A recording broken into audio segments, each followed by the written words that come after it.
Welcome to our updated tutorial on how to unfollow a page on Instagram. Whether you're looking to declutter your feed or refine your content preferences, unfollowing pages on Instagram is a simple process. Let's walk through the steps together. To begin, open the Instagram app on your Android device. Launching the app is the first step towards customizing your Instagram feed and streamlining the content you see. Next, navigate to the page you wish to unfollow. You can do this by searching for the page or scrolling through your feed until you find the desired profile. Once you're on the page's profile, locate and tap on the Following button. This button indicates that you are currently following the page and allows you to manage your following status. After tapping on the Following button, a menu will appear on the screen. From this menu, select the option that says Unfollow.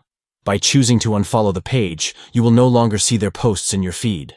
By following these straightforward steps, you can easily unfollow a page on Instagram and curate your feed to display content that aligns with your interests and preferences. Thank you for watching our tutorial. We hope this guide helps you manage your Instagram following list effectively. Stay tuned for more tips and tricks to enhance your social media experience.